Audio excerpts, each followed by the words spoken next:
এসে পাশে বসে, পায়ে পায়ে কখনো চলে যায় দূর। এ জীবন উদযাপনের সুর, রেডিও রেডিও যাদবপুর, এগিয়ে চলার সুর, radio radio Jadavpur. 90.8 MHz community radio, Jadavpur university. মুক্ত চিন্তার পথে ভিন্ন মননের খোঁজ, কমিউনিটি রেডিও যাদবপুর। আপনারা শুনছেন কমিউনিটি রেডিও যাদবপুর 90.8 মেগাহার্টজ। এই বেতার সম্প্রচারটি যাদবপুর বিশ্ববিদ্যালয়ের technical education quality improvement programme TEQIP-র অংশ। শুরু হচ্ছে আমাদের বিশেষ অনুষ্ঠান ম্যাটিক্স কৃষি পাঠশালা। এই অনুষ্ঠানে আমরা ভূমি সুরক্ষা এবং চাষবাসের নানান দিক নিয়ে আলোচনা করব। 90.8 কমিউনিটি রেডিও JU-তে এই বিশেষ অনুষ্ঠান শুনবেন সপ্তাহে 3 দিন। সঙ্গে থাকবেন কৃষক এবং কৃষি বিশেষজ্ঞরা। ভারত সরকারের রাসায়নিক ও সার মন্ত্রকের উদ্যোগে এবং ম্যাটিক্স ফার্টিলাইজার অ্যান্ড কেমিক্যালস লিমিটেডের সহায়তায় অনুষ্ঠানটি সম্প্রচার করা হচ্ছে।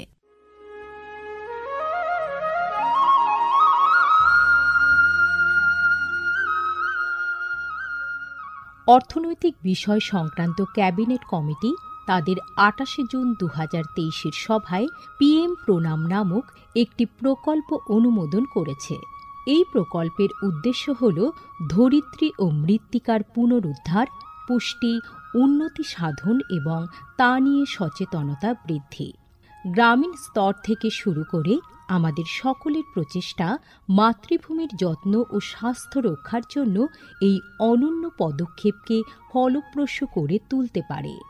এই প্রকল্পের মূল লক্ষ্য হল কৃষিতে রাসায়নিক সার এবং কীটনাশকের অত্যধিক ব্যবহার দূর করা। বাড়তি ফলনের জন্য সার ও কীটনাশকের অতিরিক্ত ব্যবহার মাটিকে অসুস্থ করে তুলছে, কমিয়ে দিচ্ছে তার উৎপাদন ক্ষমতা। মাটির পুষ্টি আর সুরক্ষার জন্য প্রাকৃতিক অথবা জৈব সারের ভূমি পরীক্ষা ভিত্তিক সুষম ব্যবহার করা প্রয়োজন। পাশাপাশি দরকার জৈব ও প্রাকৃতিক চাষ পদ্ধতি এবং সম্পদ সংরক্ষণ প্রযুক্তি, যেমন সমন্বিত কৃষি ব্যবস্থা, ক্ষুদ্র সেচ, মালচিং, মাটির ক্ষতিকারক খনন না করা, ঘুরে ফিরে বিভিন্ন ফসলের চাষ ইত্যাদি। চাষবাসের এই টেকসই পদ্ধতিগুলো মাটির উর্বরতা বাড়াবে, পরিবেশ দূষণ কমাবে এবং দীর্ঘমেয়াদী উৎপাদনশীলতাকে শক্তিশালী করবে। সারের সুষম ব্যবহার শুধু মাটিই নয়, সার্বিকভাবে পরিবেশের স্বাস্থ্য রক্ষা করে।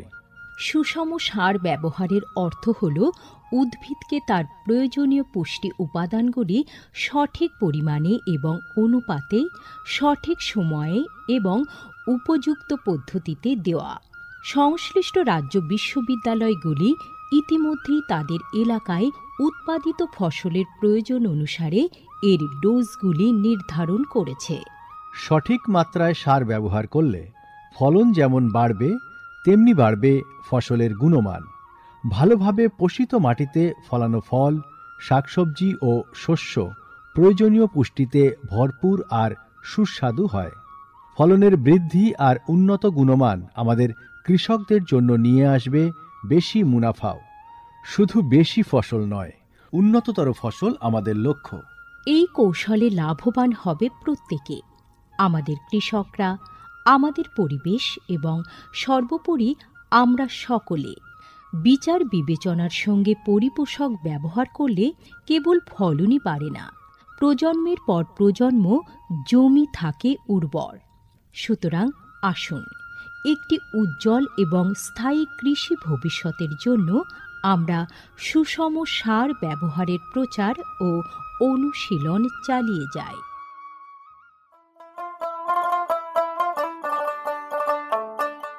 বিকশিত ভারত সংকল্প যাত্রা বা VBSY এর একটি গুরুত্বপূর্ণ অংশ হল ভারত সরকারের সার বিভাগ দ্বারা PM প্রণাম স্কিম এবং কৃষিতে ড্রোন ব্যবহারের প্রচার। সারের সুষম ব্যবহার এবং ন্যানো সারের ব্যবহার নিশ্চিত করার কাজে সার বিভাগ বিভিন্ন সংস্থা ও মানুষকে নিযুক্ত করেছে, যেমন বিভিন্ন সার উৎপাদনকারী সংস্থা, প্রধানমন্ত্রী কৃষি সমৃদ্ধি কেন্দ্র বা PMKSK গুলি, ফিল্ড অফিসার এবং নোডাল অফিসারদের। VBSY এর একটি প্রধান দিক হল বিভিন্ন শস্য এবং গাছপালার ওপর ন্যানো এবং জল দ্রবণীয় সার স্প্রে করার কাজে ড্রোনের ব্যাপক ব্যবহার। এই উদ্যোগের ফলে 29টি রাজ্য ও কেন্দ্রশাসিত অঞ্চলের বিভিন্ন জেলায় হাজার হাজার ড্রোন প্রদর্শন হয়েছে। এই পদ্ধতিটি হাতে কলমে দেখিয়ে দেওয়ায় আধুনিক কৃষি প্রযুক্তি গ্রহণের সুবিধাগুলি মানুষের কাছে আরও স্পষ্ট ও বিশ্বাসযোগ্য হয়ে উঠেছে। এই জনসংযোগ কর্মসূচিগুলি দীর্ঘমেয়াদী কৃষি অনুশীলনের সুফল সম্পর্কে নাগরিকদের অবহিত করতে একটা বড় ভূমিকা পালন করেছে। সারা দেশ জুড়ে লক্ষাধিক দর্শক ড্রোনের প্রদর্শনী প্রত্যক্ষ করেছেন। প্রচলিত ইউরিয়ার চেয়ে ন্যানো ইউরিয়ার উপকারিতা বিষয়ে সচেতন হয়ে কৃষকরা ন্যানো সার প্রয়োগে গভীর আগ্রহ দেখিয়েছেন। এই কর্মসূচির আলাপ আলোচনায় উঠে এসেছে জৈব চাষের উপযোগিতা, যা প্রমাণ করে চাষের এই সব অনুশীলনগুলি নিয়ে কৃষকদের সচেতনতা। উৎসাহী কৃষকরা কৃষিতে ড্রোন প্রযুক্তির বিষয়ে আগ্রহ প্রকাশ করেছেন। এই আধুনিক কৌশলগুলির অর্থনৈতিক কার্যকারিতা কৃষকদের নতুন দিশা দেখিয়েছে, কৃষিতে এক স্থায়ী এবং সাশ্রয়ী পদ্ধতির পথ প্রশস্ত করেছে। মাননীয় প্রধানমন্ত্রী মহিলা কিষাণ ড্রোন কেন্দ্র চালু করেছেন। এটি মহিলা স্বনির্ভর গোষ্ঠীগুলিকে ড্রোন সরবরাহ করবে, যাতে তারা এই প্রযুক্তি ব্যবহার করে জীবিকা নির্বাহ করতে পারে। VBSY প্রোগ্রামের রূপায়ণে PMKSK গুলি সক্রিয় ভূমিকা পালন করছে। একে অপরের সঙ্গে এই সহযোগিতাই আমাদের পাথেয়। বিকশিত ভারত সংকল্প যাত্রা শুধু একটি যাত্রা নয়, এটি ভারতীয় কৃষির দীর্ঘমেয়াদী এবং প্রযুক্তিগতভাবে উন্নত ভবিষ্যতের দিকে একটি গুরুত্বপূর্ণ পদক্ষেপ। যাত্রাপথে এটি জাতির কৃষিকে সম্পূর্ণ পুনর্নির্মাণ করা, উদ্ভাবনকে উৎসাহিত করা এবং সবার জন্য একটি সবুজ, আরও সমৃদ্ধ ভবিষ্যৎ নিশ্চিত করায় অঙ্গীকারবদ্ধ। ড্রোন প্রযুক্তি, ন্যানো সার এবং দীর্ঘমেয়াদী কৃষি অনুশীলনের প্রচারের মাধ্যমে এটি কেবল সচেতনতায় তৈরি করছে না, আরও সমৃদ্ধ এবং পরিবেশ বান্ধব ভবিষ্যতের জন্য নব প্রযুক্তিকে গ্রহণ করতে কৃষকদের অনুপ্রাণিত করছে। এই কৃষি বিপ্লবের গতি প্রকৃতি প্রত্যক্ষ করলে এটা স্পষ্ট হয় যে VBSY একটি বিকশিত, উন্নত এবং দীর্ঘজীবী ভারতের বীজ বপন করছে।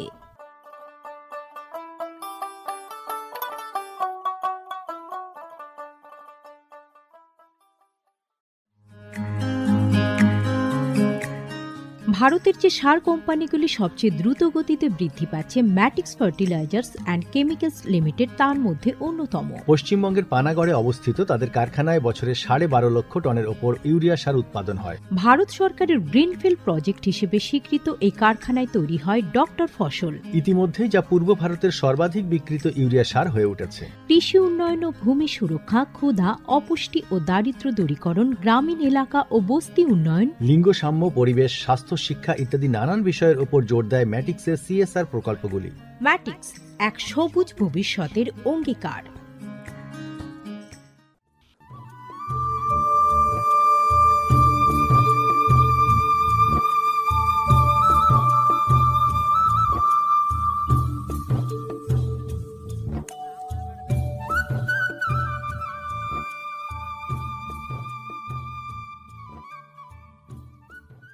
ম্যাটিক্স কৃষি পাঠশালায় আজকের বিষয় মাটিতে বেড়ে যাওয়া আর্সেনিক।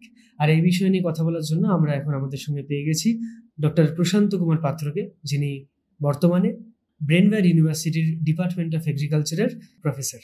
স্যার, প্রথমেই আপনাকে অনেক ধন্যবাদ আমাদেরকে সময় দেওয়ার জন্য। ধন্যবাদ স্যার, এবার যদি বলেন যে এই আর্সেনিক বিষয়টা ঠিক কি? আর্সেনিক বিষয়টা হচ্ছে যে এটা একটা বিষই বলা যায়, পুরোটাই কিন্তু মাটিতেই আছে। আচ্ছা, তো যখন সেই পরিমাণটা জলে যখন একটা নির্দিষ্ট মাত্রার বেশি হয়ে যায়, হ্যাঁ সেই নির্দিষ্ট মাত্রাটা যেটা ওয়ার্ল্ড হেলথ অর্গানাইজেশন ঠিক করেছে সেটা হচ্ছে 10 ppb। ppb মানে হচ্ছে পার্টস পার বিলিয়ন। ওই একের গায়ে 9টা শূন্যর মধ্যে যদি 10 থাকে এই আর্সেনিকের পরিমাণটা, তখন আমরা তাকে বলবো যে এটা বিপদ সীমার মধ্যে চলে যাচ্ছে। আচ্ছা, তো এরকম ভাবে আমাদের ভারতবর্ষের অনেকগুলো জায়গাতে, বিশেষ করে গঙ্গা ব্রহ্মপুত্রের দুই পাশে যে রাজ্যগুলো আছে হ্যাঁ সেখানে কিন্তু আর্সেনিকের দূষণ দেখা যাচ্ছে। আচ্ছা, পশ্চিমবঙ্গতে এখন পর্যন্ত আমরা দেখেছি যে 104টা ব্লক, হুম 104টা ব্লকের মধ্যে এই আর্সেনিকের সমস্যা কিন্তু আছে, দেখা গেছে। দক্ষিণ 24 পরগনা জেলার মধ্যে 17টা ব্লকে আর্সেনিকের প্রবণতা আছে, যেমন আচ্ছা, বারুইপুর, বাসন্তী, ক্যানিং 1 নম্বর, ক্যানিং 2 নম্বর, দেবনায়াবার 1 নম্বর এবং 2 নম্বর, জয়নগর 1 নম্বর এবং 2 নম্বর, কাকদ্বীপ, মগরাহাট 1 নম্বর 2 নম্বর, মথুরাপুর 1 নম্বর 2 নম্বর, মোহনপুর, পাথর প্রতিমা, সাগর এবং সোনারপুর। আচ্ছা, এই সমস্ত জায়গাগুলোতে জলের মধ্যে আর্সেনিকের মাত্রাটা 10 পার্টস পার বিলিয়নের কিন্তু বেশি। তো এই অবস্থাতে সমস্যাটা হচ্ছে যে এ তো খুব মারক, কি বলবো, মারক এটা বলতে পারি, যে মিশে যাওয়া বিষ বলতে পারি। হুম হুম তার কারণ এতে বহু রকমের রোগ হয়, ত্বকের সমস্যা থেকে আরম্ভ করে ক্যান্সার পর্যন্ত, শ্বাসকষ্টের, ফুসফুস, হৃৎপিণ্ড, সব জায়গাতে কিন্তু এটা একটা তার কোপটা ফেলে আচ্ছা, এবং এটা কিন্তু খুবই মারাত্মক। আমরা জানি নদিয়াতে অনেকগুলো গ্রাম আছে যেগুলোকে বিধবা গ্রাম বলা হয়, হুম, মানে সেখানে 40 বছর 45 বছরের পরে কোনো পুরুষ মানুষ বেঁচে নেই, কারণ তারা প্রথম থেকে তারা এই আর্সেনিক অধ্যুষিত জল খাওয়ার ফলে তাদের শরীরের এই সমস্ত ঘটনাগুলো কিন্তু তাদের ঘটেছে। সত্যি কথা বলতে প্রথম যে আর্সেনিকের যে বিষাক্ততার যে পরিমাণ এবং জলের মধ্যে আছে হুম, সেটা কিন্তু দক্ষিণ 24 পরগনাতেই প্রথম দেখা পড়েছিল। বারুইপুরে একজন শিক্ষক দেখেছিলেন, সেটা 1974 সালের ঘটনা। আচ্ছা, এখন সারা পৃথিবীতে আর্সেনিক একটা বিরাট বড় সমস্যা, হুম, কিন্তু তখন আমরা শুধুমাত্র জলের সমস্যার কথা বলতাম, হুম, জলে আর্সেনিক পেলেই তার সমস্যার কথাটা ছিল, কিন্তু পরবর্তীকালে দেখা গেছে যে ওই জলকে ব্যবহার করে যে সব জায়গায় চাষ করা হয়, হুম, সেই চাষের যে ফসল, যে ফলে, হ্যাঁ, সেই ফসলের মধ্যে প্রচুর পরিমাণে আর্সেনিক কিন্তু এখন দেখা যাচ্ছে।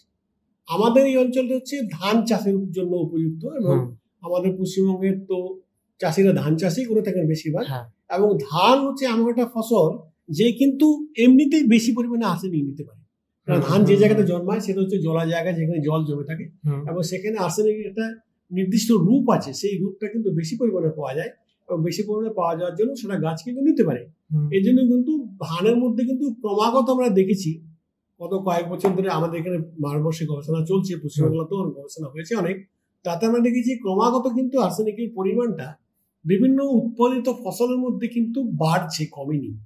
হুম। খুবই সংকটজনক অবস্থা। এখান থেকে কিন্তু আমাদের পরিত্রাণের উপায় কিন্তু বের করতে হবে। আচ্ছা, সেই জায়গা থেকে একটু বলবেন যে এই আর্সেনিকটা ছড়ায় কি করে বা কেন ছড়ায়? আসলে এই ছড়ানোর ব্যাপারে আমাদের কিছু করার নেই, এটা কারণ এটা পুরোপুরি প্রাকৃতিক ব্যাপার। আচ্ছা, কিছু পলল পাথর আছে, হুম, সেই পলল পাথরের মধ্যে বিশেষ করে এই নদীর মহানদের যেহেতু আমাদের যত উপর থেকে আসছে, হুম, সেই পলল পাথরের মধ্যে আর্সেনিক কিছু যৌগ থাকে। সেই যৌগগুলো যখন মাটির নিচে যে জায়গাতে আছে সেখানে যখন আমরা জল তুলে নিচ্ছি, যখন হুম, ধরুন টিউবওয়েল, ডিপ টিউবওয়েল হোক, শ্যালো টিউবওয়েল, হুম। সেখানে জল তুলে নিচ্ছি যখন আমরা, সেখানে অক্সিজেনের ওখানে যোগ হচ্ছে। হুম। অক্সিজেন যোগ হওয়ার পর সেখান থেকে কিন্তু আর্সেনিকটা গ্রহণযোগ্য অবস্থাতে, মানে দ্রবীভূত অবস্থাতে জলের মধ্যে চলে আসছে। আচ্ছা, এটা একটা থিওরি বলা হয়। আর একটা থিওরি হচ্ছে যে ওখানে ওই পাথরের মধ্যেই কিন্তু আরো কিছু সবসময় ওই, যেহেতু সেখানে কোনো অক্সিজেনের অভাব আছে, সেরকম পরিস্থিতিও কিন্তু আর্সেনিক ওখান থেকে বেরিয়ে আসে, যেটা বের করানোর আমাদের কোনো রাস্তা নেই। বন্ধ করার রাস্তা বলতে আমরা যে জলটা মাটির তলার থেকে উপরের জলে কিন্তু আর্সেনিক পরিমাণ কম, আচ্ছা, এবং আর্সেনিক এমন নয় যে একটা জায়গাতে বিস্তীর্ণ এলাকাতে একই সঙ্গে আছে, তা নয় কিন্তু হুম, হুম, বিভিন্ন জায়গাতে খেপে খেপে, এখানে আছে, ওখানে আছে, এখানে নেই, ওখানে আছে। এই যে আমি যে 16টা ব্লকের নাম বললাম, হুম। এই 17টা ব্লকের সব জায়গাতে কিন্তু নেই, কিছু কিছু জায়গাতে আছে। সেই জায়গাটা খুঁজে বের করাটাই মুশকিল, প্রথম কথা। হুম, তো এইবার যদি আমরা ওই যে জলটা আমরা ব্যবহার করছি, যদি উপরের যে জল আছে, ধরুন বৃষ্টির জল পুকুরে জমা হলো, হ্যাঁ, সেই জলে কিন্তু আর্সেনিকের সমস্যা নেই, আচ্ছা, কিন্তু মাটির নিচে যে জলটা আছে তাতে কিন্তু আর্সেনিক সমস্যা আছে। হুম, এই সমস্ত যে ব্লকগুলোর কথা বললাম, সেখানে আমরা কি করতে পারি, আমরা ওই জলটা তোলাই বন্ধ করতে পারি। হুম, কিন্তু তোলা বন্ধ করে চলবে কি করে তাহলে আমাদের? হুম, তাহলে আমাকে যদি আর্সেনিকের প্রথম এটা যদি কমাতে হয়, আর্সেনিকের যে আধিক্য যদি কমাতে হয়, তা আমাকে অন্যরকম কিছু ব্যবস্থা করতে হবে। জলটা তুলে নিয়ে আসার পর তাকে পুকুরের মধ্যে রাখতে হবে। হুম, কয়েকদিন রেখে দেওয়ার পর কি হবে, আর্সেনিক স্বাভাবিকভাবে ও কিন্তু দ্রবীভূত অবস্থা থেকে কিন্তু একটা কি বলবো ওখান থেকে নিচে পড়ে যাবে, একটা যৌগ তৈরি করে। হুম। তো সেখানে পরিমাণটা কিছু কমবে। যেহেতু আমাদের চাষ করা ছাড়া কোনো উপায় নেই। আবার একটা জিনিস হতে পারে, যেহেতু ধান বেশি পরিমাণে আর্সেনিক নিতে পারে, হুম। আমি ধান চাষ করলাম না, তাহলে কি চাষ করবো? ধানের বদলে যে সমস্ত ফসলগুলোতে অত জল লাগে না সেই সমস্ত জিনিস চাষ করবো।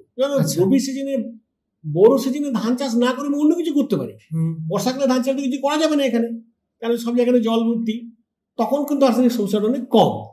তার মানে যদি বৃষ্টি যদি বেশি হয় সে কিন্তু আর্সেনিক সমস্যা কম হয়, কারণ আর্সেনিক কিন্তু দূরে চলে যায়, আচ্ছা, সেখানে জমিতে থাকতে পারে না। তাহলে কি হবে, সবচেয়ে যেটা বুদ্ধিমানের কাজ সেটা হচ্ছে শীতকালের সময় যে ধানটা চাষ করি, হুম। সেই ধানটা সবটাই কিন্তু জলটা আসে কিন্তু ভূগর্ভস্থ জল থেকে। হুম, তাহলে ভূগর্ভস্থ জল যদি আমি ব্যবহার না করি তাহলে ধানের মধ্যে সেই আর্সেনিকটা আসবে না, হুম, পরিমাণটা কমতে পারে। হুম, সেই জায়গায় আমরা কি করতে হবে, সেখানে এমন কিছু ফসল চাষ করলাম যাদের কিন্তু ওই জলের পরিমাণটা লাগে না, আমরা যাতে উপরের জল দিয়ে আমরা কাজ চালাতে পারি, আচ্ছা, ধরে রাখা জল দিয়ে আমরা কাজ চালাতে পারি। হুম। যেমন আমরা গম চাষ করতে পারি, আমরা সরষে চাষ করতে পারি, আমরা বাদাম চাষ করতে পারি, কিছু জায়গাতে আমরা হয়তো ভুট্টা চাষ করতে পারি, এই ধরনের ফসল চাষ করতে পারি, আমরা হুম, কলাই চাষ করতে পারি। এগুলোর দাম তো অনেক বেশি এখন।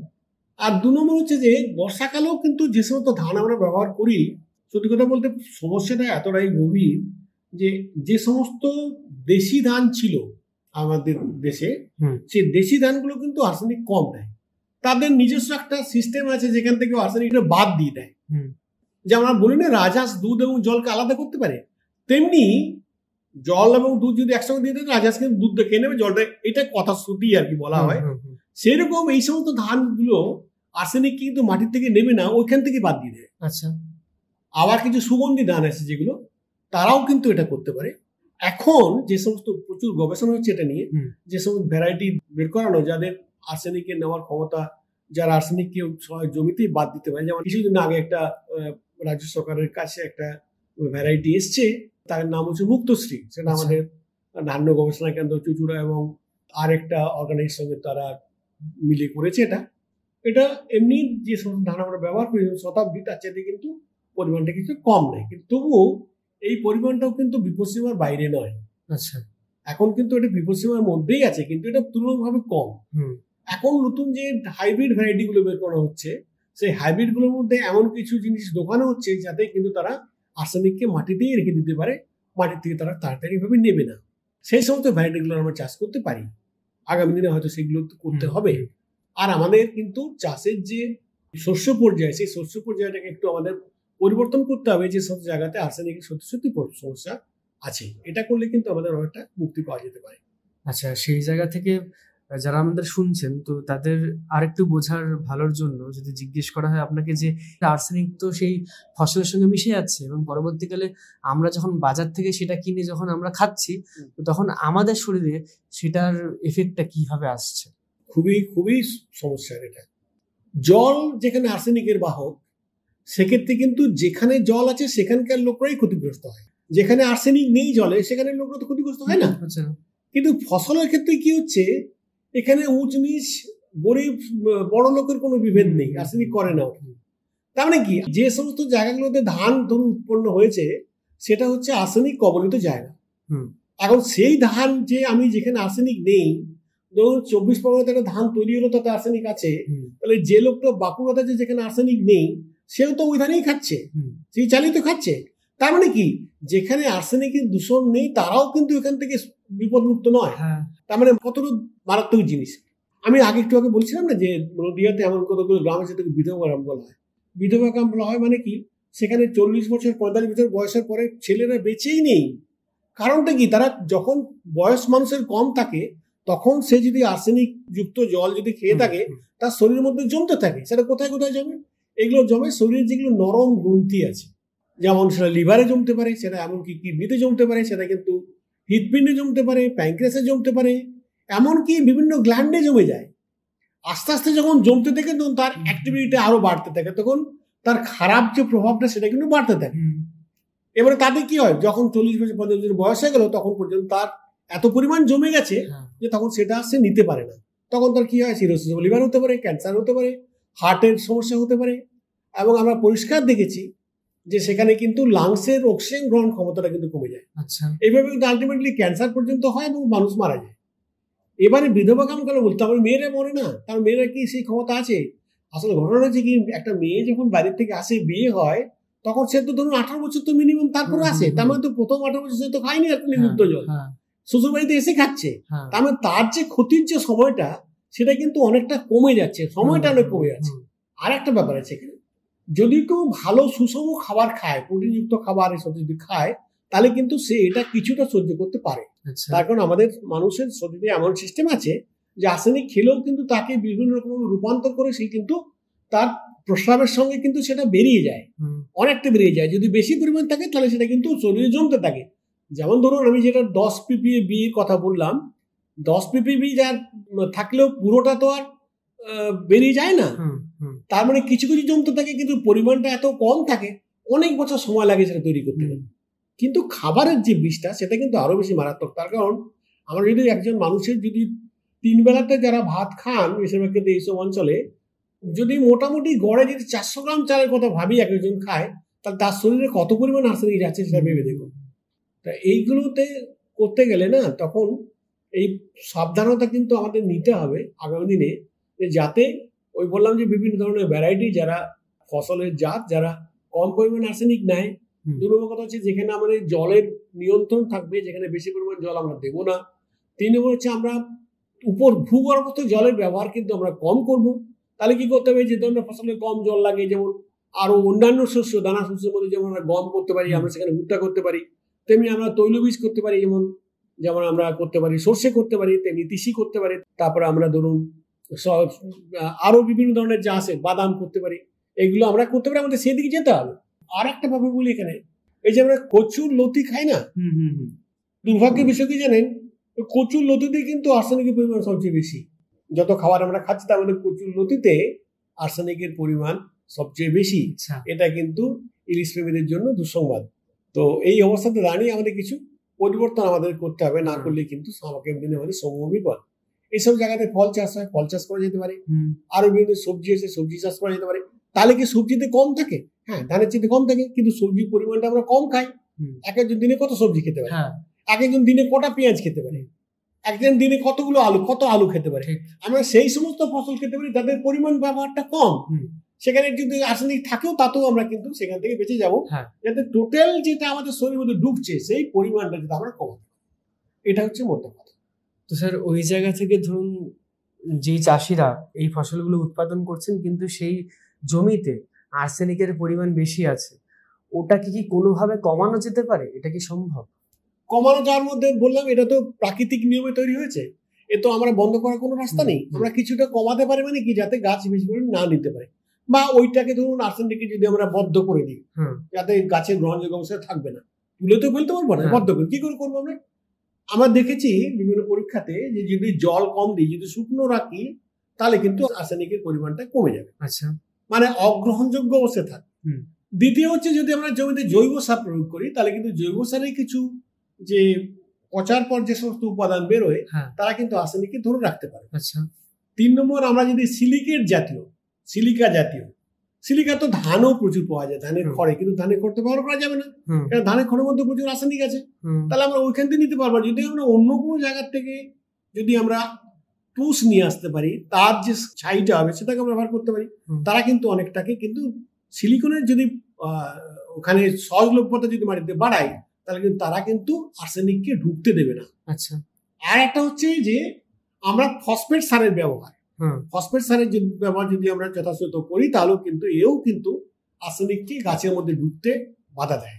এইগুলো যদি আমরা করি, তাহলে কিন্তু আমাদের ওই বললাম যেটা জলের ব্যবহার, সঠিক ভ্যারাইটি যারা কম পরিমাণ নিতে পারে, আর এখানে আরেকটা ব্যাপার হচ্ছে জৈব সারের প্রয়োগ এবং সিলিকেট জাতীয়। যেমন ধরুন, আমি তো দেখেছি প্রত্যেকটা ব্লকে, বিভিন্ন ব্লকে ডিজিটাল ডিপার্টমেন্ট থেকে প্রচুর পরিমাণে বেসিক স্ল্যাগ দেওয়া হয়, প্রচুর টন টন পড়ে থাকে। তো চাষিরা নিয়েছে, সেগুলো ব্যবহার করতে পারেন, তাহলে কিন্তু আর্সেনিকের পরিমাণটা কিন্তু কিছুটা কম হতে পারে। এইরকম ভাবে যদি করি আমরা, তাহলে যদি যে পরিমাণে যেখানে আর্সেনিকের পরিমাণ বেশি আছে, সেই খাবারগুলো যদি কম খেয়ে যদি অন্য কিছু খাবার দিয়ে আমরা পূরণ করতে পারি, সেক্ষেত্রে কিন্তু বাঁচার রাস্তা আর কিন্তু রাস্তা নেই। আশা করছি আমরা যারা শুনলাম এতক্ষণ ধরে, সেখান থেকে বুঝতে পারলাম যে আমরা এখন কোন জায়গায় ঠিক দাঁড়িয়ে আছি, যেখানে এই আর্সেনিকের প্রবণতা বেড়ে যাওয়ার জন্য শুধুমাত্র সেখানে যে ফসলগুলো খারাপ হচ্ছে তা কিন্তু নয়, সেগুলো আমরা যে খাচ্ছি সেখান থেকে কিন্তু আমাদের শরীরে বিভিন্ন রোগ বাসা বাঁধতে পারছে এবং পরবর্তীকালে সেখান থেকে স্যার যেটা বললেন যে মৃত্যু পর্যন্ত কিন্তু হতে পারে। তো সেই জায়গাটায় আমাদের হতে পারে না, হচ্ছে মৃত্যু পর্যন্ত। কিন্তু আমি আপনাদের ভয় দেখার জন্য বলছি না, ভয় পাবেন না একদম। এখান থেকে আমাদের বাঁচতে হবে, কেন এই জায়গাতে চাষ না করে তো খেতে পাবো না, চাষ তো করতে হবে। সেই জায়গাতে একটু যদি আমরা পরিবর্তন করি তাহলে অবস্থাটা কিছুটা পরিবর্তন হতে পারে। ভয় পাবেন না, ভয় পেতে কোনো লাভ নেই, কেন আমাকে এই জায়গাতেই থাকতে হবে। যেখানে আর্সেনিক আছে সেখানে তো থাকতে হবে, সব ছেড়ে ছেড়ে চলে যেতে পারবেন না। 17টা ব্লকে 24 পরগনাতে সাউথ চব্বিশ 17টা ব্লকে আর্সেনিক আছে, তাই কি সবাই কি ছেড়ে অন্য কোনো জায়গায় চলে যাবে? তা তো হতে পারে না, এখানেই থাকতে হবে। এখানের মধ্যেই আমাদের সেইভাবে সাবধানতা অবলম্বন করে থাকতে হবে, যাতে আমরা এই দস্যুর দ্বারা যেন আক্রান্ত না হই, সেই জায়গাটা আমাদের ঠিক থাকতে হবে। আপনাকে স্যার অনেক ধন্যবাদ আমাদেরকে সময় দেওয়ার জন্য। হ্যাঁ, ধন্যবাদ সৌরভ, আমারও ভালো লাগলো কথা বলার জন্য। আমি এতে যদি কিছু উপকার হয়, মানুষ যদি একটু সচেতন হন সেই জায়গাতে, বিশেষ করে আমি বলবো বর্ষাকালের পরে আর শীতকালে যেখানে জলের সমস্যা আছে, যেখান থেকে আমাকে ভূগর্ভস্থ জল ব্যবহার করতেই হবে, সেখানে কিন্তু ধান চাষ না করে আমরা অন্য কোনো ফসল দিয়ে কিন্তু আপনারা যান। তাহলে যারা শুনলেন তারা আশা করছি স্যারের উপদেশগুলো মেনেই কাজটি করবেন, কিন্তু সময়ের বেড়াজাল তো আমাদের সবাইকে মানতে হয়, তাই অনিচ্ছা সত্ত্বেও স্যারকে আমাদেরকে বিদায় জানাতে হচ্ছে এখন। কিন্তু পরবর্তী অনুষ্ঠানে হয়তো স্যারকে আমরা আবার পাবো, সেই আশা রেখেই আজকের মতন ম্যাটিক্স কৃষি পাঠশালা আমরা শেষ করছি, যেখানে আজকের বিষয় ছিল মাটিতে বেড়ে যাওয়া আর্সেনিক। যে বিষয় নিয়ে এতক্ষণ ধরে কথা হলো ডক্টর প্রশান্ত কুমার পাত্রর সঙ্গে, যিনি বর্তমানে ব্রেনওয়্যার ইউনিভার্সিটির ডিপার্টমেন্ট অফ এগ্রিকালচারের প্রফেসর। ধন্যবাদ স্যার। ধন্যবাদ, ধন্যবাদ সৌরভ।